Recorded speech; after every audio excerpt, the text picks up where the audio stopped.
What's good, family? What's good? It's your boy, Urban Sports Guru. Want to holler at you again about the second round series, man. And it's really, I think the fans are getting cheated a little bit, somewhat. And here's why I say don't stay complete. We're getting cheated because so many injuries. Clippers played tonight without Kawhi. You know, Embiid has a torn meniscus, and he's not really lasting throughout the games at his peak the way he's been. You know, so many teams are dealing with some kind of injury issue, and that's where the fans are getting cheated. You know, the Lakers are out. You know, they got outed out of a series that I think that if LeBron and AD were healthy, I think they would have won. Would have been a long, hard-fought series, but I think they would have beat Phoenix. I think they would have beat Phoenix, but here's the thing. Here's why I say not partially the fans are getting cheated.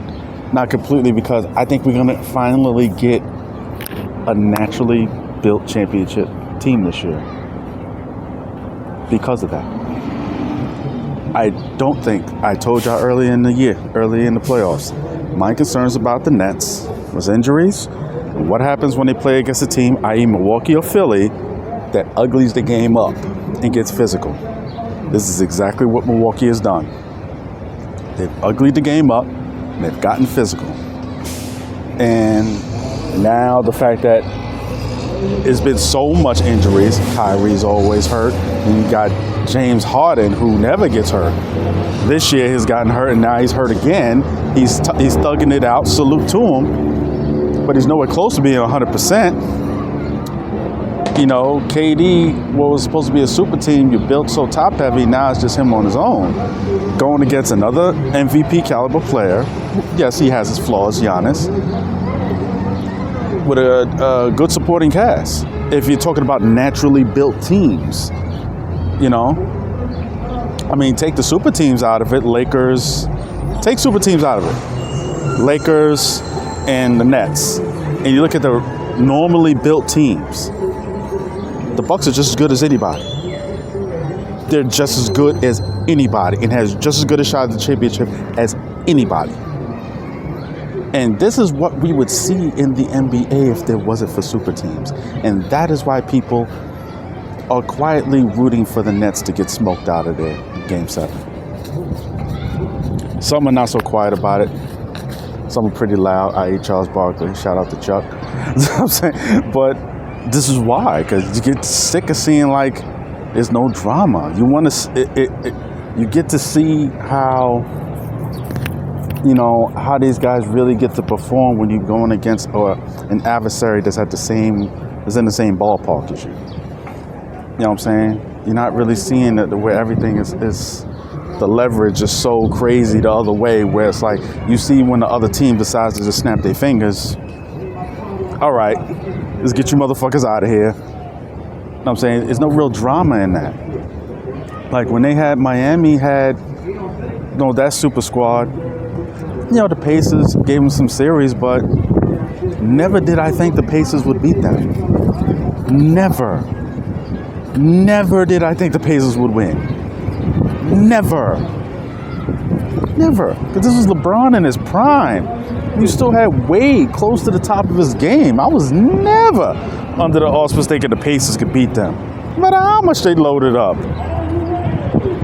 I look at the playoff series and I say, who's the best player in the series? Who's the second best player in the series? When I see the top two players in the series on one team, nothing to talk about. But Game 7 is a toss-up. Game 7 is a toss-up because we all know what KD could bring. We saw what he did in Game 5. We got a little bit of help, and then fourth quarter he could just take over. Question is, can they give them enough help? Chris Middleton playing on the road. You've seen how that goes. Giannis did a good thing in Game 6 because he kept his ass in the paint. I've said this before. I'll say this again. I'm going to say this till the fucking cows go home. Giannis does not need to be playing on the perimeter. Giannis needs to keep those big fucking shoulders in the paint, playing in the post. Giannis's game is very simple. Squares up, gets ahead of steam, Euros, spin cycle, or he runs over you. This is why he leads the league in offensive fouls. Don't take my word for it. Check the stats. Check the motherfucking stats. And check the motherfucking stats. And this is why come playoff time, when defenses get back, it's easy. It's good for him to have that little piece in his game, but that can't be the end-all, be-all. I think that for him to be successful in the playoffs is where he has to stay in the paint, playing in the post. That's where he has to be successful. That is where he has to be successful. If he's not doing that, there's going to be problems. And yes, to the people I'm arguing with on Facebook right now, yes, KD is the best player to ever represent a New York City franchise. There's never been a player representing a New York City franchise, Knicks or the Nets, as talented as Kevin fucking Durant. There's never been. Never. Ever. Never, ever has there been. I know y'all bringing up Dr. J. I know y'all bringing up Patrick Ewing. I'm a New York Knicks fan. Patrick Ewing would dominate in today's game. He's not as good as Kevin Durant. Dr. J, in this up and down game, he will flourish. He will flourish even more. Dr. J couldn't shoot. Never was he as talented as Kevin Durant. There's nothing to talk about here. Get out your feelings. God bless you, brothers. But get out your feelings. There's nothing to talk about. Nothing to talk about. Absolutely nothing to talk about. But anyway, let's talk about these other series. Tonight we have Atlanta, Game 6 against Philly, who are experts at blowing leads. Doc Rivers got kicked out of fucking Clipper Town for blowing leads. 3 games in a row.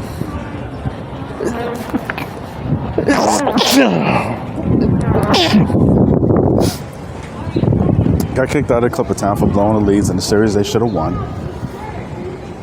And I love me some Doc, but it's about to happen to him again. Doc has a loyalty to his players, and that loyalty bites him in the ass at certain times.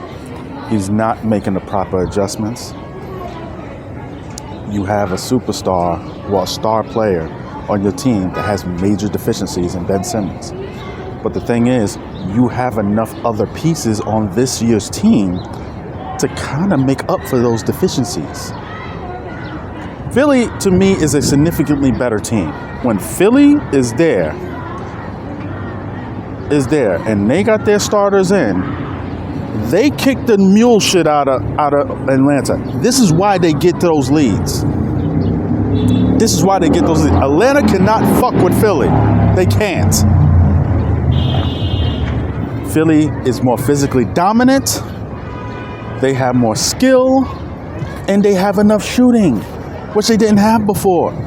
You got to have extra shooting to make up for the fact that this motherfucker won't even take a jump shot, and they have that this year. The problem is, when they go to the bench,